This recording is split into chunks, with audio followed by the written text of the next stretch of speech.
política es el arte de lo posible, se dice, y es cierto. Solo que no se reduce a las negociaciones en las cúpulas, que es como funciona en periodos de calma chicha, es decir, casi todo el tiempo, pero no todo el tiempo. Como la generalidad de los fenómenos, la política no se desarrolla siempre de modo gradual, sino presenta también saltos, discontinuidades. Estas se suceden con cierta regularidad a lo largo de las décadas, puesto que dependen de la actividad de millones de personas. Y esta tiene un movimiento pesado, que no cambia de dirección de un día para otro.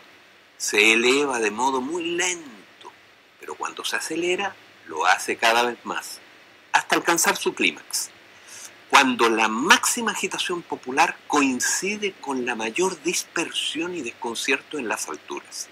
En esos momentos, que pueden durar algunos años antes de su inevitable reflujo, la política puede y debe realizar cosas extraordinarias que en tiempos normales parecen y resultan imposibles. El sistema político democrático debe ser capaz de dar conducción, tanto en tiempos unos como en otros. Así lo hizo en Chile durante buena parte del siglo pasado.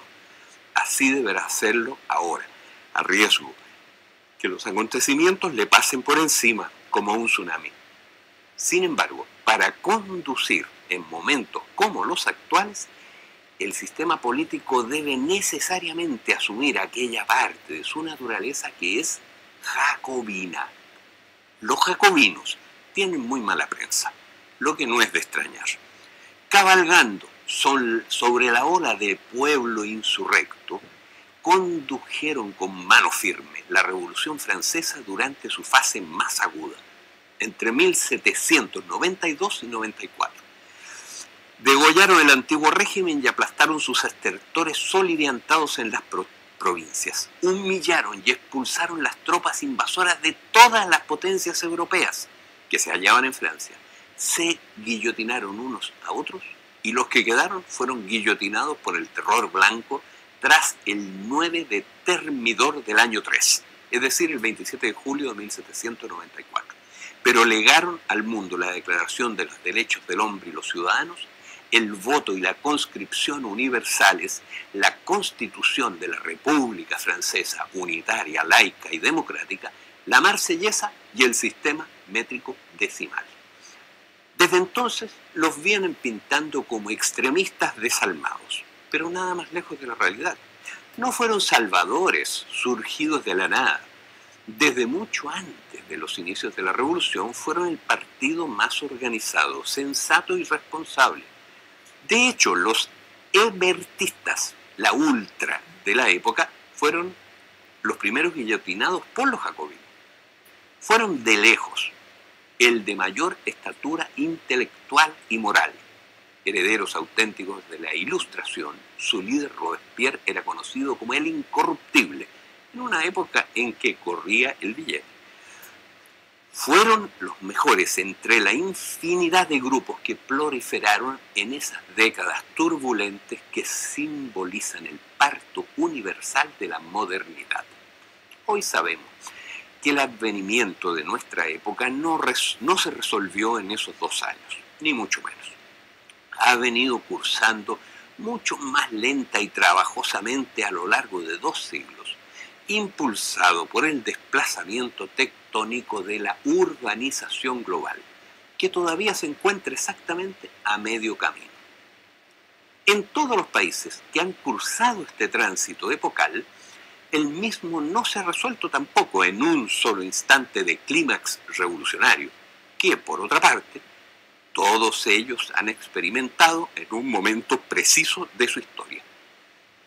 El tránsito político entre épocas ha estado signado por una suerte de paso a 2 entre el pueblo y el sistema político.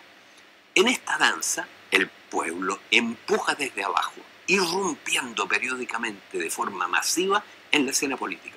Y el segundo, el sistema político, en el cual la burocracia civil y militar especialmente ha jugado un papel preponderante, El sistema político canaliza la inmensa energía de estas irrupciones realizando las sucesivas transformaciones requeridas en cada uno de esos momentos. No todos estos saltos son iguales, desde luego. Los hay de menor y mayor intensidad. Todos levantan barricadas, pero solo en muy contadas ocasiones culminan en asaltos al Palacio de Invierno. Solo uno de ellos en cada país merece el nombre de revolución, con mayúscula, aquel donde el campesinado tradicional, que es el sujeto principal de esta gran transformación, despierta de su siesta secular e irrumpe por primera vez masivamente en la escena política. Así ha venido sucediendo, de Francia a Rusia a Irán, de Turquía a Brasil, de Lisboa a Seúl a Santiago de Chile. Sucedió algo parecido en la pionera y hoy liberal Inglaterra, solo que siglo y medio antes que en todas las demás, y bajo formas aún más sanguinarias y fundamentalistas. Seguirá sucediendo, probablemente y de preferencia en África, que es la principal región que queda por urbanizar. Por desgracia, no siempre estos saltos en el devenir histórico son hacia adelante. En ocasiones, el sistema político no es capaz de enfrentar a los intereses conservadores y abrir un cauce constructivo a la recurrente indignación popular. Su periódica agresividad multitudinaria no solo adopta formas progresistas, sino que a veces puede ser cobarde y criminal. Depende si predomina en ella, en la indignación, la esperanza o el miedo. Y esto lo saben quienes irresponsablemente asusan el miedo en la turba, pensando ingenuamente que lo podrán desactivar en algún momento. A veces este demonio se les sale de madre. La hez de la sociedad llega al poder y provoca retrocesos históricos brutales, como bien aprendimos europeos y chilenos en el siglo XX. Para evitar que el periódico malestar popular se transmute en agresividad cobarde de la turba atemorizada, instrumentalizada por canallas y criminales, para evitar eso el sistema político democrático debe hacerse cargo plenamente de las causas profundas de aquel, el descontento. Tiene la obligación de enfrentar los intereses que pretenden mantener un estado de cosas que el pueblo no soporta ya más. Con decisión, tiene que hacer lo que hay que hacer.